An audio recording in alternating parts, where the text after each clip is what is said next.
10월 19일 영광의 다름질 주일 예배에 동참해 주신 모든 분들께 진심 어린 감사를 드립니다.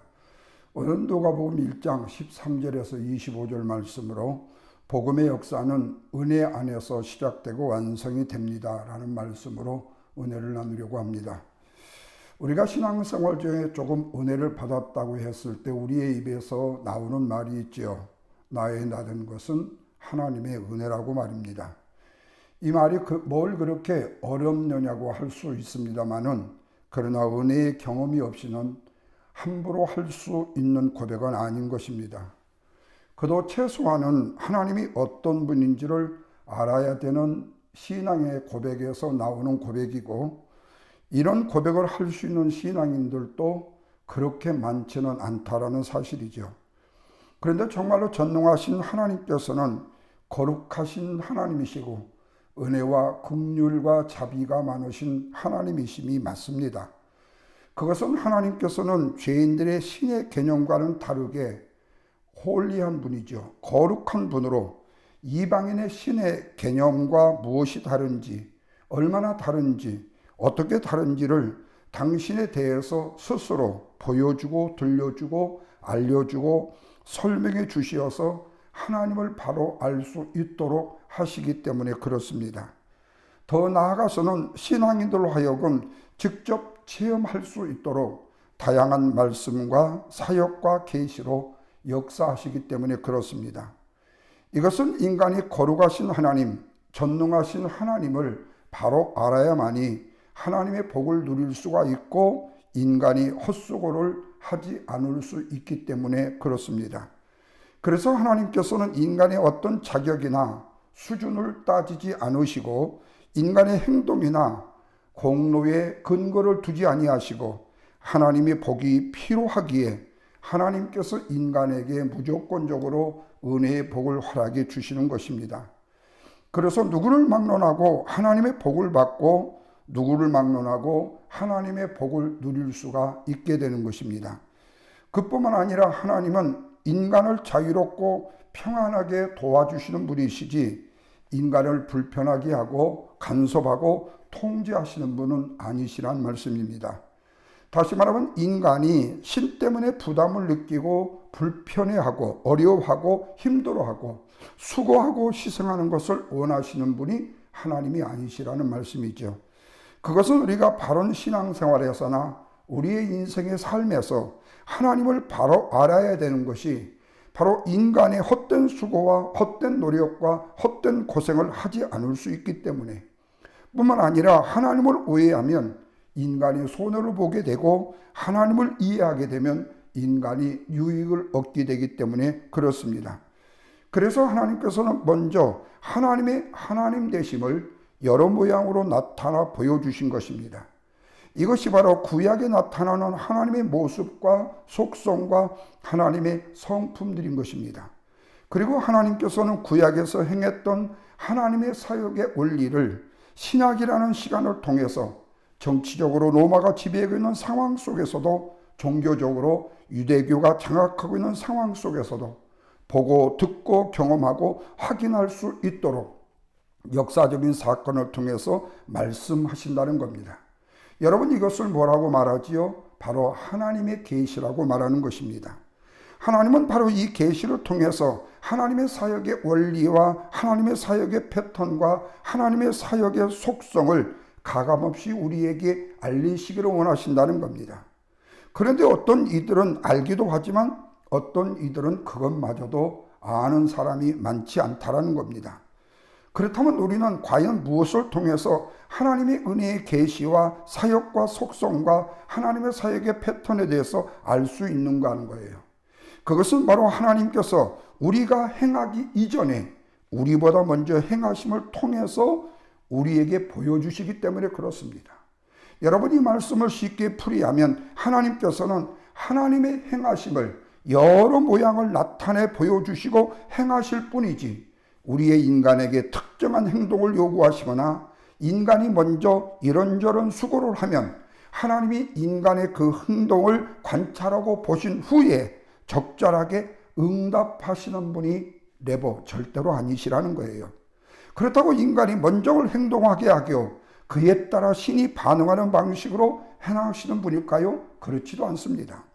이런 것들은 전형적인 죄의 신개념일 뿐이고 죄의 종교적인 패턴일 뿐이고 하나님을 제외한 모든 우상신과 모든 이방 종교의 양식일 뿐이라는 말씀입니다. 그렇다면 과연 하나님은 어떤 분이시라고요? 먼저 행동으로 행하시는 하나님이시라는 거죠. 하나님은 인간의 행동에 따라 반응하는 분이 아니시라는 거예요. 그와 정반대로 하나님이 먼저 역사하셔서 인간으로 하여금 반응이 나오도록 만들어내시는 분이 바로 저와 여러분이 믿는 하나님이십니다. 우주 만물을 창조하신 하나님이에요. 하나님은 이렇게 인간에 대해서, 그 인간의 행동에 대해서 어떤 것을 보고 듣고 받기 전에 하나님이 먼저 행하시기에 신앙인들은 하나님의 사역을 은혜라고 말하는 것입니다. 바로 계시와 은혜를 두 가지로 말씀을 드렸어요. 이 말씀을 좀 더 쉽게 말씀을 드리면 내가 일한 대가도 없는데 하나님이 일방적으로 주시더라는 말씀입니다. 이런 면에서 지난 시간 두 번째 말씀에서 누가복음의 첫 장면에서 하나님은 유대계와 무관하다고 말씀을 드렸어요. 그리고 하나님은 사가랴의 종교적 행위와 상관없이 하나님의 단독적인 일을 행하셨다고 말씀을 드렸어요. 이 말은 뭐죠? 하나님은 인간의 어떤 수준과 태도와 행동과 관계가 없다라는 말씀입니다. 먼저 하나님의 사역을 행하신다라는 거죠. 다시 말하면 유대교든지 제사장이든지 사가랴든지 제발 주의 천사여 나타나소서라고 원하도 바라지도 간구하지도 않았는데 하나님이 먼저 인간 사가랴에게 찾아오셔서 하나님이 먼저 나타나 보여주셨다는 거예요. 나타나셔서 하시는 말씀이 뭐지요? 바로 오늘 본문 13절입니다. 천사가 그에게 이르되 무서워 말라. 너의 간구함이 들린지라. 아내 엘리사벳이 내게 아들을 낳아 주리니 그의 이름을 요한이라고 하라 했습니다. 그리고 14절에서는 너도 많은 사람도 기뻐하고 즐거워하리라. 그 아들 요한을 낳고 난 후로부터요. 그리고 결론의 말씀이 20절에서 때가 이르면 이루어지리라고 말씀을 하셔요. 이 말은 뭐죠? 네가 할 일이 아니라 하나님이 내가 할 일이라는 말씀입니다. 하나님이 일하시겠다는 거예요. 하나님이 요한을 주시겠다는 거예요. 태문이 없는, 태문이 열리지 않을 수 있는 이미 금지돼 버린 그 엘리사벳에게 태문을 열어서 요한을 주시겠다는 말씀이에요. 그래서 여러분 구약이든 신약이든 하나님이든 주의 천사든 예수님이든 하나님의 말씀에 공통적인 특징이 있습니다. 그것은 인간을 향한 모든 일이 있어서 하나님이 먼저 행하시는 일이 있다라는 말씀입니다. 이렇게 기독교의 하나님은 일하시는 하나님이시기 때문에 특별히 그 인간을 위해서 일하시기 때문에 하나님이 인간을 위해서 이것을 하겠다 저것을 하겠다 선포하고 다짐하고 맹세를 먼저 해주신다라는 거예요. 여러분 이것이 바로 기독교의 하나님, 이 사상의 어떤 신적인 존재와 완벽하게 다른 점이라고 말씀을 드릴 수가 있습니다. 그런데 지금 사가랴와 엘리사벳을 보십시오. 어떻습니까? 이 두 사람은 육체적으로 신체적인 상황이 잉태를 못합니다. 늙고 나이가 많음으로 인해서 자녀를 낳지 못한다는 것이 그들의 고정관념이었고 일반적 상식이었습니다. 이런 면에서 봤을 때 인간적인 면에서 천사가 나타나서 굉장히 구체적으로 아들을 낳아야 된다고 명령을 하신다면 인간적으로는 엄청난 부담과 아울러서 감당할 수 없는 무거운 짐이 되었을 거예요. 심하게 말하면 야, 이 나이에 우리가 아이를 낳아? 이거 저주가 아니야 라고 말할 수도 있을 거예요. 그런데 분명한 것은 하나님이 아들을 주시겠다는 거예요. 하나님이 능력을 펼쳐서 하나님이 일하셔서 아들을 낳게 줄 것이니 사가랴는 내가 내 자녀를 낳을 수 있을까? 아내가 출산할 수 있을까? 우리가 할 수 있을까? 어떻게 해야지? 고민하지 말라는 말씀입니다. 아예 신경을 쓰지 않아도 된다라고 말씀하고 있습니다. 그렇다면 이때에 사가랴가 할 수 있는 일은 뭐지요? 아들을 낳기 전이 아니라 아들을 낳은 후에도 13절 말씀을 보시면 하나님의 은혜로 아들을 주시면 하나님의 은혜로 아들을 주시면 사가랴는 그 아들을 가슴에 품고 이 이름을 요한이라고 부르면 된다라는 말씀뿐이에요. 그리고 14절 말씀처럼 사가랴와 백성들이 할 일은 뭐냐? 그 아들 때문에 기뻐하고 즐거워하면 된다는 거예요. 여러분, 이렇게 하나님께서는 인간에게 어렵도 힘든 일을 시키시는 하나님이 아니시다. 또한 기뻐하는 것도 하나님이 하라 하지 않아도 저절로 스스로 알아서 기뻐하는 일들로 만들어 주시는 분이시라는 사실입니다. 여러분, 정말로 늙은 나이에 아들이 생겼다면 기뻐할 정도가 아니겠죠. 기뻐서 춤을 추고 그 무엇도 그 이상으로도 그 상상으로도 다른 일들을 해도 전혀 의심할 여지가 없을 기쁨에 이를 거예요. 인간적으로는 아무것도 할 수 없는 일, 하지 않아도 되는 일을 힘들게 할 일도 없는데 하나님이 해 주셨다는 거예요. 그런데 여러분, 여기에 문제는 뭐죠? 사가랴와 엘리사벳이 두려워했다라는 거예요. 왜 그랬을까요? 그것은 지금까지의 자신들의 삶이 내가 뭔가를 해서 하나님도 신도 나도 도울 수 있다라고 생각을 했었기 때문이라는 거예요. 그래서 내가 하나님을 위해서 어떤 선한 일을 해야 할까? 어떤 일을 해야도 될까? 안 될까를 걱정하지만 된다고 해도 걱정이 되더라는 거예요. 이것은 아직까지도 하나님의 은혜와 계시의 역사를 바로 알지 못했다는 증거일 뿐이에요. 그래서 물음이 뭡니까? 18절에 사가랴가 뭐라 하죠? 이 사실을 어떻게 알리오? 그래요. 하나님의 절대적인 은혜를 알지 못하면 엘리사벳의 태문이 닫혔기 때문에 아들을 낳는 일은 도저히 불가능한 일이라는 거예요. 상식적으로 있을 수 없는 일이라는 거예요. 그래서 사가랴가 천사에게 묻는 물음이 어떻게 할 수 있느냐고 묻는 거예요. 그러자 천사가 15절과 17절을 보면 사가랴에게 아들을 주실 것과 아들의 장래에 대해서 예언을 합니다. 그러나 이것을 우리가 생각하는 대로 오해해서 안 돼요.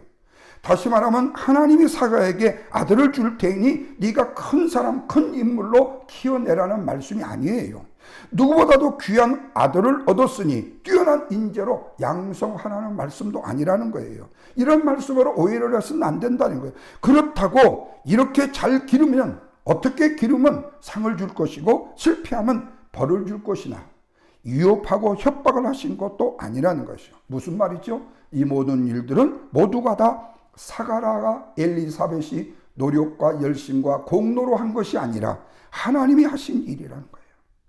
그런데 우리도 똑같이 오해를 하면 주의 천사가 나타나고 좋은 소식을 전해 주었는데 사가랴의 말이 할렐루야 감사합니다라고 해야 하느냐요. 그것도 아니라는 거예요. 아멘 할렐루야 감사도 아니라는 거예요. 뭐지요? 18절 보십시오. 내가 이것을 어떻게 알리요? 내가 늙고 아내도 나이가 많습니다. 그런데 사실 하나님이 말씀하시면 과정이나 방법에 대해서 내가 궁금할 것도 없고 내 사정 알릴 것도 없고 그래서요 하나님 알겠습니다. 네 아멘 하면 되는 거예요. 거기다가 감사합니다 뭐가 붙일 필요도 없어요. 왜 그래요? 하나님의 말씀은 인간에게 복음이고 기쁜 소식이기 때문이고 하나님이 행하실 일이기 때문이에요. 그런데 우리가 염려하고 우리가 먼저 세상을 바라면 촐싹된다는 거예요. 본문의 사가랴를 보면 그가 유대교를 믿는 사람이죠. 유대교 중에서도 제사장인데 하나님에 대한 이해가 굉장히 없었다는 듯 보여지지 않습니까? 그런데 이것이 유대교를 믿었던 당시의 사가랴의 문제뿐만 아니라 오늘날 우리의 신앙의 모습이기도 한다는 거예요. 그러나 분명한 것은 뭐죠? 하나님이 나타나셨다는 거예요. 근데 그것마저도 몰랐다는 거예요. 하나님이 하실 일을 선포하시는 말씀의 특성도 알았느냐? 몰랐다는 거예요. 그래서 놀랍고 두려웠다는 거 아닙니까? 하나님을 보여달라고, 하나님을 나타나게 해달라고, 하나님의 응답해달라고 기도했는데 그 일이 진짜 이루어지니까 두렵더라는 거예요. 기쁨과 감사함으로 받아들이면 되는데요. 그뿐이겠어요? 자기 믿는 하나님께서 인간의 어떤 불가능한 상황 가운데서 하나님은 거뜬히 해낼 수 있는 능력이 있는데도 그 사실을 알았다 몰랐다? 몰랐다는 겁니다. 그렇다면 여러분, 우리가 하나님의 어떤 음성을 들었을 때에 그 말씀이 하나님의 말씀인지 아닌지를 구별하는 방법이 뭘까? 세 가지입니다. 첫째는 나에게 좋은 소식, 유익한 소식이라면 주의 말씀으로 받아들여야 합니다. 두 번째는 들어보니까 너무 쉽고 간단하면 주의 말씀이라고 생각하면 돼요. 세 번째는 들을 때에 내 마음이 평안해지고 반가운 마음이 들으면 주의 말씀입니다. 그런데도 19절 말씀을 보십시오. 주의 전사 가브리엘의 마지막 말에서 두 번이나 반복되는 표현임에도 불구하고 사가랴가 의심하지 않고 믿지 않으니까 의도적으로 강조하는 표현이 나오잖아요. 뭐라고 해요? 20절 보십시오. 이 일이 되는 날까지 그리고 때가 이르면 내 말이 이루어지리라 이렇게 말씀해요. 여러분 이 사실에 대해서 사가랴가 알아들었는지 못 알아들었는지 사가랴가 믿었는지 안 믿었는지 하나님이 말씀하신 것 하나님이 하실 일을 반드시 이루신다는 거예요. 사가랴와 상관이 없이 믿음과 상관도 없이 왜냐하면 하나님이 이룬 누가 하신다? 하나님이 하시기 때문에. 그런데 여기서 우리가 먼저 알아야 될 사실이 있습니다. 그것은 우리가 신앙생활을 할 때 자주 듣는 표현이 있지요. 믿음이 있어야 역사가 일어난다. 좋은 말입니다. 또한 믿음이 있는 자에게 복이 온다. 정말로 좋은 말씀이에요. 그러다 보니까 항상 뭐죠? 믿어야 되고 그리고 믿음을 보여야 되는 거예요. 이것을 하나님이 말씀하신 권고로 듣는다는 거예요. 실제로 하나님은 그런 권고를 우리에게 하신 말씀이 없는데도 말입니다. 더 나아가서 믿는다라는 증거로 내가 미리 감사의 물을 드려야 된다라고 강조하는 일들도 있을 수 있죠. 강요하는 일들도 있을 수 있죠. 그러다 보니까 이런 강조점들이 우리에게는 하나님의 은혜의 역사보다도 행위적인 신앙, 믿음이 있어야 된다고 대신 강조하는 말로 드러나게 된다는 사실입니다. 여러분 이 말씀을 좀 더 심하게 말하면 하나님이 복을 주시려고 해도 당사자인 네 믿음이 없으니까 복을 받지 못하는 것이고 하나님이 은혜를 주시려고 해도 당사자인 네가 은혜를 받을 만한 믿음을 보이지 않으면 역사가 일어나지 않는다. 사랑하는 여러분 정말로 이 사실을 믿으십니까? 하나님이 먼저 일하시는데 말입니다. 이것을 복음이라고 말할 수가 있느냐요? 아니라는 겁니다. 이런 방식으로 은혜라고 말할 수가 없다는 겁니다. 그러기에 우리가 이 말씀에서 분명히 깨달아야 되는 것은 하나님은 세상의 어떤 신적인 존재와 분명히 다르시다는 거예요. 행위적으로 우리의 신앙의 열매와 은혜와 축복과 계시의 은혜를 누리는 것이 아니라 하나님이 먼저 일하심을 통해서 당연히 하나님의 사역에 올리고 이 세상의 어떤 교훈과도 다르고 어떤 종교 방식과도 다르다는 거예요. 그래서 본문에서 제사장 사가랴의 신앙적인 수준과 인격적인 자질을 언급하지 않았던 겁니다. 왜냐하면 하나님 앞에서 모든 인간은 똑같은 뭐지요? 죄인이기 때문에. 그렇다고 해서 사가랴가 늙고 아내가 나이가 많았다는 상황과 환경과 조건을 문제 삼았을까요? 그렇지도 않았습니다. 왜냐하면 하나님이 하시는 일에는 인간이나 상황이나 환경이라는 그 어떤 장애물도 있을 수 없고 방해가 될 수 없기 때문에 그렇습니다. 그렇다고 해서 이 사가랴가 너에게 앞으로 좋은 일이 있을 텐데 회개하라 그리고 기도하라 믿어라 이걸 요구했을까요? 그런 요구도 없었다는 거예요. 왜냐하면 하나님의 사역은요 다시 말씀드려요 전적으로 하나님의 선물 하나님의 은혜이기 때문에 그래서 사가랴가 믿음을 보이지 않았지만 어떤 비난도 하나님은 그에게 하지 않았습니다. 다만 벙어리가 되는 순식간에 어떤 현상적으로 나타남을 보였을 뿐입니다. 그것은 애초부터 하나님께서 사가랴에게 뭘 주시려고 했기 때문에요? 복을 주시려고 했기 때문에 그래요. 그렇다면 여러분 이 복은 분명 사가랴나 엘리사벳은 주는 일일까요? 아니죠. 저와 여러분에게도 예비하신 하나님의 은혜의 복을 준비하고 계시고 그 복을 지금 저와 여러분으로 하여금 누리게 하신다는 거예요. 저 역시 은퇴를 한 이후 하나님의 은혜의 아름다운 축복과 사랑 속에 살아가고 있습니다. 내가 목회를 42년 했지만 내가 행했던 행적 때문에 내가 이런 은혜의 아름다운 복을 누리며 살아가고 있는 것이 아니라 하나님의 무조건적인 사랑 때문에 저는 사역을 감당할 수 있었고 그 사역의 은혜 때문이가 아니라 하나님이 그 사역을 감당케 하심으로 인하여 주시는 은혜 때문에 그리고 오늘까지 이어지는 하나님의 은혜의 아름다운 복 때문에 내가 이 은혜를 누리며 살아가고 있다는 사실이죠. 이것이 비단 저뿐이겠습니까? 저와 여러분의 삶 속에 모두 다 누려야 될 주의 은혜인 것을 믿으시기 바랍니다. 그래서 하나님은 사가랴에게 먼저 찾아오듯이 저와 여러분에도 먼저 찾아오시는 것입니다.